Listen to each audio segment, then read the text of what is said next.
हम्म।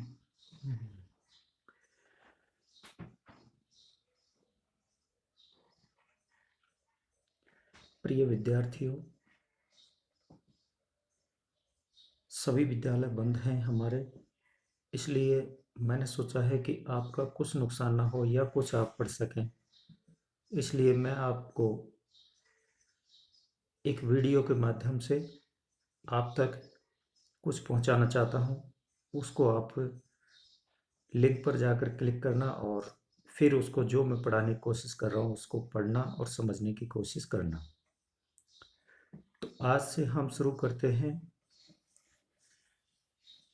दूरवा का पहला पाठ है। हमारी बुक का नाम है दूरवा। उसका पहला पाठ है चिड़िया और चुरगुन। तो बच्चों ध्यान से सुनना और फिर इसे पढ़ने की समझने की कोशिश करना। छोड़ घोंसला बाहर आया, देखी डालें देखे पात, और सुनी जो पत्ते हिलमिल, करते हैं आपस में बात, माँ क्या मुझको उड़ना आया, नहीं चुरगुन तू भरमाया। इस कविता के माध्यम से कवि कहना चाहता है कि एक चिड़िया का छोटा सा बच्चा, चुरगुन किसे कहा है? चिड़िया के बच्चे को। तो कवि कहता है कि एक चिड़िया का बच्चा या चुरगुन अपनी माँ से अपने बड़े होने के विषय में पूछता है या कहता है कि छोड़ घोंसला बाहर आया। एक चिड़िया का छोटा बच्चा चुरगुन अपने घोंसले को छोड़ करके बाहर आ गया। देखी डाले देखे पात, और बाहर आकर के उसने पेड़ की डालियां और पेड़ के पत्ते देखे, और सुनी जो पत्ते हिलमिल, और उसने जो पत्ते हिलमिल एक दूसरे के साथ मिलकर के उनसे जो आवाजें आ रही थी वह आवाजें उन्होंने सुनी। पत्तों की आवाजें करते हैं आपस में बात, कि पत्ते हिल मिल करके या एक दूसरे से ऐसा लग रहा है मानो गले मिलते हुए एक दूसरे से आपस में बातें कर रहे हैं। माँ क्या मुझको उड़ना आया। जब बच्चा इन सारी बातों को जान गया कि वो घोंसले से बाहर आने लगा है, पेड़ की डाल और पत्तों को देख करके समझने लगा है, और पत्ते एक दूसरे से हिल मिल करके बातें कर रहे हैं, उन बातों को सुनने लगा है। इन सारी बातों को समझने से उस चुरगुन को ऐसा लग रहा है कि शायद वो बड़ा हो गया, इसलिए वह अपनी माँ से पूछता है कि माँ क्या मुझको उड़ना आया, नहीं चुरगुन तू भरमाया। वह अपनी माँ से पूछता है कि माँ क्या मुझको उड़ना आ गया है, लेकिन उसके इस सवाल पर या इस प्रश्न पर उसकी माँ कहती है कि नहीं चुरगुन तू भरमाया। भरमाया मीन्स भ्रम हुआ है तुझे, कि तू अभी उड़ना नहीं सीखा, तुझे केवल भ्रम मात्र है कि तुझे उड़ना आ गया। अभी तू छोटा बच्चा है, तुझे उड़ना नहीं आया है। फिर वो आगे अपनी माँ से बातें करता है। क्या कहता है? डाली से डाली पर पहुंचा, देखी कलियां देखे फूल। फिर वह बच्चा, जब उसकी माँ ने कहा कि तुझे अभी उड़ना नहीं आया, तो वह अपने आप को जानने की या परखने की, पहचानने की कोशिश कर रहा है कि माँ ऐसा क्यों कहती है, क्या वास्तव में मुझे उड़ना नहीं आया। तो क्या करता है? डाली से डाली पर पहुंचा, एक डाली से दूसरी डाली पर पहुंच जाता है। देखी कलियां देखे फूल, उसने पेड़ों में कलियां देखी और फूल भी देखे। ऊपर उठकर फुगनी जानी, और उससे ऊपर उठ करके उसने फुगनी मीन्स, फुगनी का मतलब है कि पेड़ की टहनी, वह जहाँ उसका घोंसला है उससे एक से दूसरी डाली पर बैठते हुए या उड़ते हुए और ऊपर चोटी तक या फुगनी तक वह पहुंच गया, और नीचे झुककर जाना मूल, और फुगनी पर पहुंच करके फिर वह अपने आप को परखने या जांचने के लिए धीरे धीरे करके नीचे कहाँ तक? मूल, जड़ तक, अर्थात पेड़ के नीचे तक, जमीन तक या जड़ तक वह आ जाता है। फिर इतना देखने के बाद फिर अपनी माँ से पूछता है कि माँ क्या मुझको उड़ना आया, नहीं चुरगुन तू भरमाया। वह ऊपर नीचे जाके पेड़ की डालियों पे इधर उधर घूम करके, उड़ उड़ कर, बैठ बैठ करके जानने की कोशिश करता है कि मुझे उड़ना आया कि नहीं आया। इतना घूमने के बाद उड़ या ऊपर से चोटी से फुगनी से मूल जड़ तक आ जा करके फिर वह अपनी माँ से पूछता है कि माँ, क्या मुझको उड़ना आया? नहीं चुरगुन, तू भरमाया। फिर उसकी माँ कह देती है कि नहीं चुरगुन, तुझे भ्रम हुआ है, अभी तुझे उड़ना नहीं आया है। तो इस तरह से मेरे प्यारे बच्चों, एक माँ, एक चिड़िया का छोटा बच्चा अपनी माँ से अपने विषय में जानने की कोशिश कर रहा है कि क्या माँ मुझे उड़ना आया या नहीं आया। और उसकी माँ उसे समझा रही है कि नहीं बेटे, अभी तू छोटा बच्चा है, केवल तू पंख फड़फड़ाना सीखा है, उड़ना नहीं सीखा, लंबी उड़ान तू अभी नहीं भर पाएगा। तो इस तरह से हमारा ये पाठ खत्म होता है मेरे प्यारे बच्चों। हाँ, आगे सुनिए। कच्चे पक्के फल पहचाने। जब उसकी माँ फिर से उसको मना कर देती है तो फिर वह देखता है क्या मुझे वास्तव में नहीं उड़ना आया।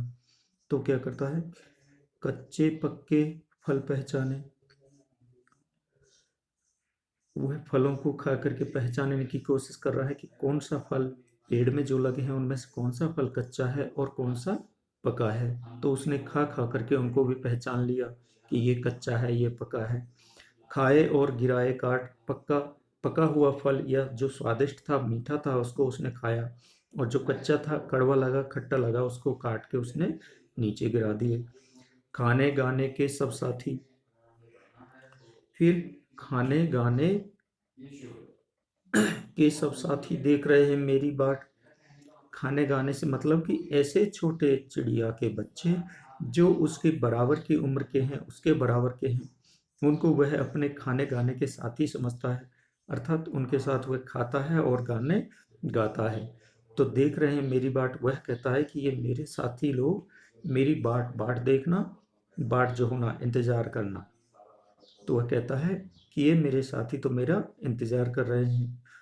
माँ, क्या मुझको उड़ना आया? नहीं चुरगुन, तू भरमाया। जब वो ये देख लेता है कि मैं फल पहचानने लगा हूँ, मेरे साथियों को मैं पहचानने लगा हूँ, उसके साथ उनके साथ खाना खाने लगा हूँ, गाना गाने लगा हूँ, ये सारी बातें जान करके वह फिर से अपनी माँ से पूछता है कि माँ, क्या मुझको उड़ना आया?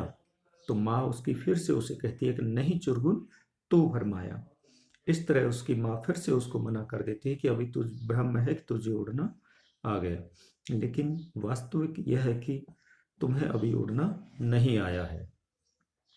तो फिर वह अपने आप को जांचने के लिए क्या करता है, उस स्तर से इस स्तर पर आता जाता हूं धरती की ओर।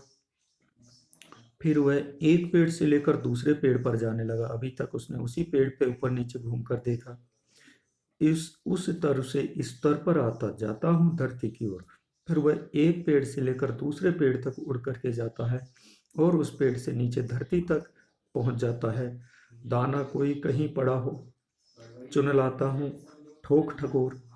ठोक ठकोर से मतलब है कि जान पहचान करके, अच्छा देख करके, खाने के लिए जो सही है उसकी पहचान करके।